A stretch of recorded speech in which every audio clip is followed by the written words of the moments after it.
Hey guys, Brian Stevens here with the National Real Estate Post. The first thing I want to tell you is Oaktree is a great non-QM lender. You could be a Dell, a non-Dell, or a broker and use Oaktree. Check these guys out. They've got great products, great prices.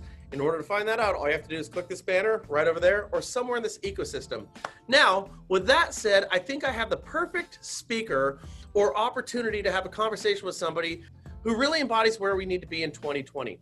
I've known Victor Bales for years. He's a top producing loan officer, but more importantly, he approaches his business in a very selfless way. I think that it helps him both personally and professionally. And going forward in 2021, I think we need to take all the negativity that we feel right now and we feel with our clients and our coworkers and our personal ecosystem. And I think we need to shed that because that's how we're going to find success. So I want to introduce Victor Bales to you. Victor, how are you doing today?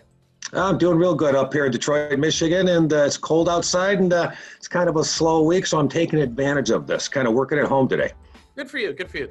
So we spoke a number of years ago, and the one thing that really struck me was the positive attitude that you have with your real estate agents. I think what you told me, and I quote, if I could show the houses for them, I would. Why would I have animosity for people who are making me more successful? Can you speak to that point?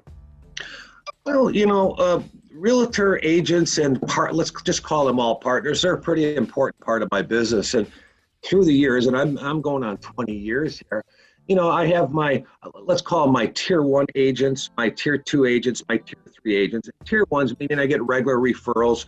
Tier 2s, I get periodic referrals. Tier 3s, I'm building relationship and all that. But at least from my philosophy and how it works, and I found I don't need a million realtors, okay? Because it gets very cumbersome to manage a lot of people under any database. But I found just having, let's call it the dirty dozen, 12 agents that you work with regularly. And, I found I don't have to show houses to them. I just have to pick up the phone and be there.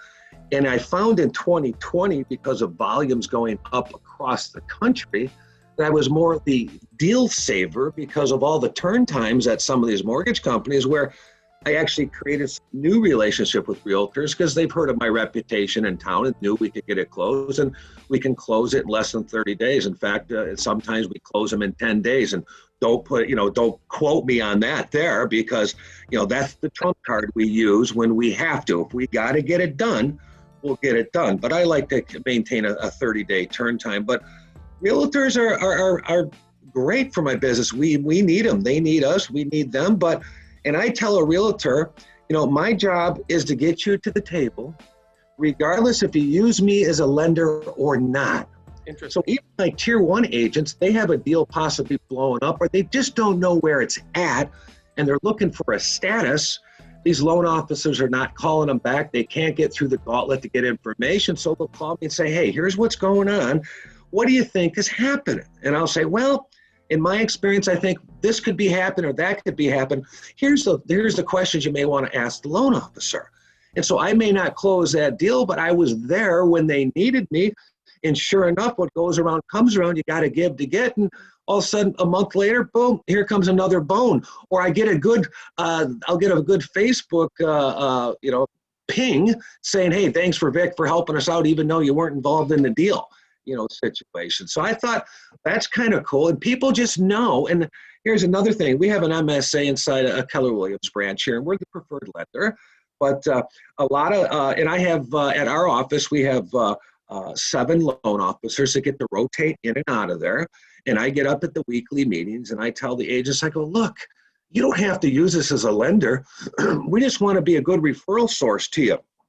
And we understand that those relationships that you have with other lenders, that's very important. It takes years to build these teams, and it takes years to build these relationships.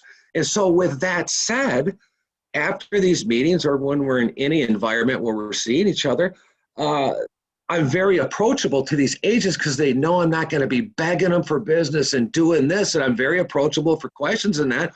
And sooner or later, if you give out enough, they're going to give. They're going to come knocking. You knock on the door, pretty soon they're going to answer the door, just for the fact that you're very approachable and you're not pressured up for business. It really is the rule of reciprocity.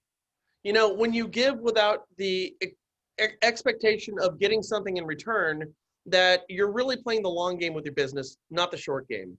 So Absolutely. don't look at the deals that you're going to be closing next month. Look at the nature of the relationship if you're going to be in this business for any length of time. And you got to plan for the long game. I'm not at Costco with my trunk open waiting for commission, is how I put that, as a lot of salespeople tend to do. They're looking for that quick one now. Don't look at that. Plan for that future. Plan for the next year. Yeah. Matter of fact, just yesterday, I was jotting down my small one-page business plan for 2021. And it's about identifying the realtors who I've done business with this year. Because here's the thing about relationships, Brian. I've been in this 20 years, and I had relationship for 12, 13, 14 years with realtors. But no matter what, realtors come and go.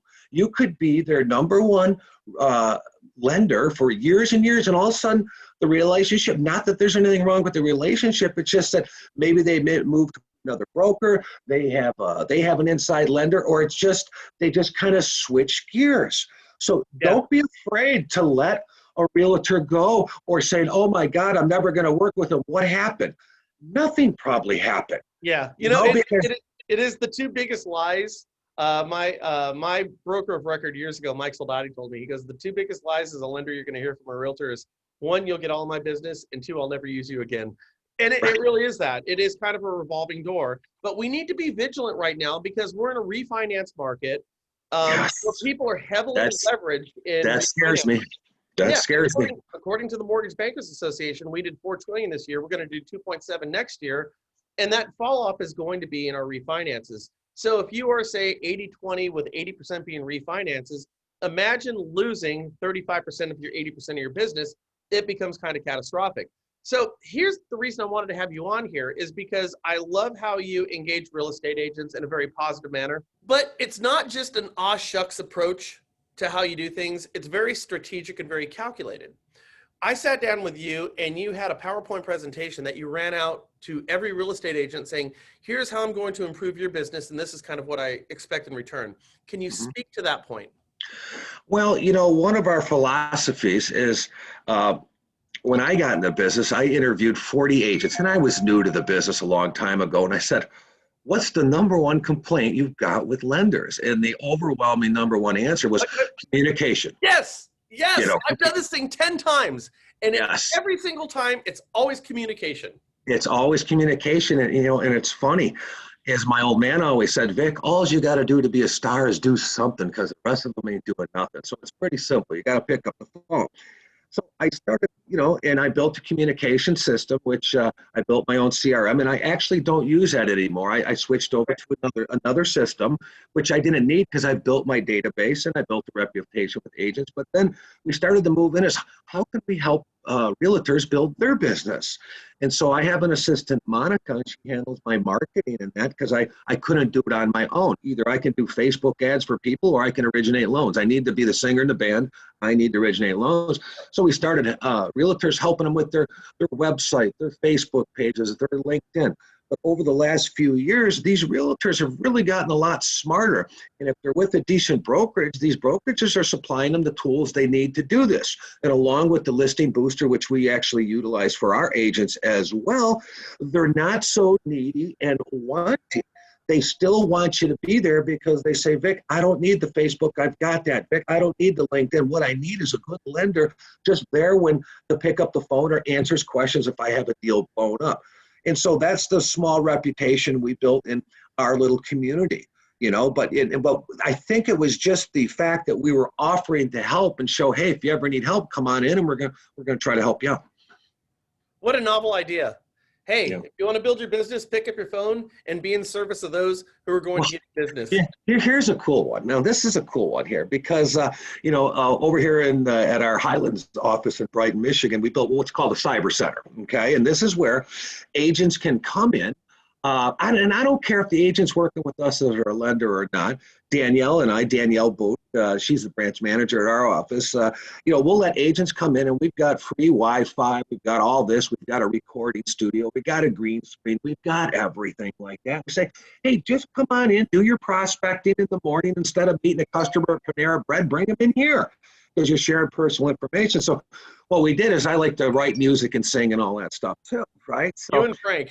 Yeah, yeah. So I thought, what better way to build relationship with realtors is saying, hey, let's do business together, is I went out and asked realtors who knows how to sing, right? And I got a couple realtors. So what I did is I wrote a song called Assist My Realtor and all that stuff. And what I did is I had realtors come in and sing the backup vocals. So what's a better way to build a relationship than sitting there recording some tracks, bumping elbows, having a couple beers, and just being human, and talking to these agents and getting to know them on a whole different level.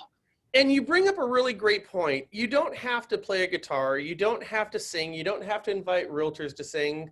And some of you are probably watching this saying, oh, Victor's a little bit over the tips of his skis right now. But the idea of being creative with your marketing and doing things that are uncomfortable and doing things that are different, it does make you stand out. It's the idea of doing something. My friend Chad Prio, he said, take imperfect action with your marketing. Meaning whatever we do, it doesn't have to be perfect. It just has to be done. And It has to be something. Just do something. And, that's why I have them singing, because I can't, and that's why I've got garage bands. So I can record this because I can't play guitar. I can play a couple notes. And if I do it good enough once, I can loop it, and it's just about being creative and putting it all together. But when we look at 2020, that was a year of change. It was actually financially, it was my best year ever in history. And I hate to put that phrase with the COVID-19 phrase because it was so detrimental to so many, but I've been, I guess, waiting for a year like this for 20 years, and financially it has taken me there. And I actually feel a little guilty because I didn't have the time to implement some of the tools that I wanted to do. And it scares me. When you talked about that refinance, 80% refinance, I ran my numbers yesterday, and fortunately through 2020, I was still 51% purchase business. Okay. Awesome. Did about 65 million, not a big, huge rock star out there, but my average year is about 30 million. So I did about 65 million. And when I look at that, I feel guilty for not being there for my agents because the phones just kept ringing. It's 12 hours, 7 days. I've got 3 assistants, and we just to keep our head above water and keep our current customers clean, it was very difficult. So now as I walk into 2021, I'm looking at, wow, it's almost like I want to make the I'm sorry call. I would have been there, Mr. Realtor, Mrs. Realtor. I just couldn't because I was serving everybody else. And the ones who know me will understand because they know I'm always there. But it's really a guilt feeling going on my relationships because now I got to make that, I'm sorry call. But if I go out there, but isn't this the time to make that call, though? I mean, I get it. You're not the only lender in the country. Trust me, everybody is wearing the same hat right now. So a 2021 resolution is to reach out to those realtors again. And maybe we need to tuck tail a little bit because we haven't been as responsive as we've been in years past. Would you agree? Hey, I have no problem tucking tail, not at all. And I think the week between Christmas and New Year's is the perfect time. Because and I'm going to call them one, wish them a happy holidays, and I'm going to say, you know what? I apologize for not reaching out to you this year.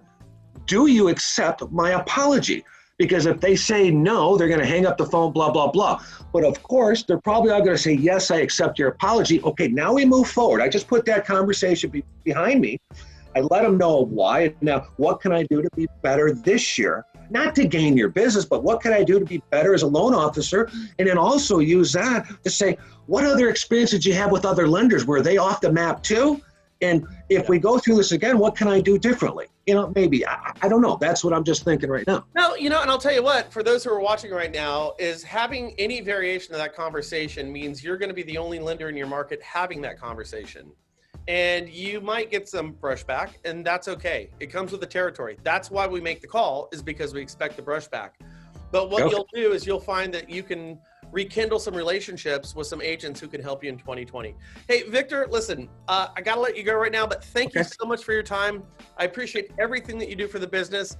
And, my whole thing, guys, is, Victor was the person who created his own CRM, created his own PowerPoints, everything for his realtors. He had a very strategic approach. And I said, hey, can I look at that, Victor? And he sent it to me at no cost whatsoever. He's a guy who's going to give you the shirt off his back as a lender, as a person, and I think it serves him well in life and in business. And I hope you guys understood what Victor was talking about today. With that said, make it a great day. Be safe, and we will talk with you soon. Bye. See you later, man. Thanks. Download the National Real Estate Post mobile app today. Available on Apple Store and Google Play. Just search National Real Estate Post.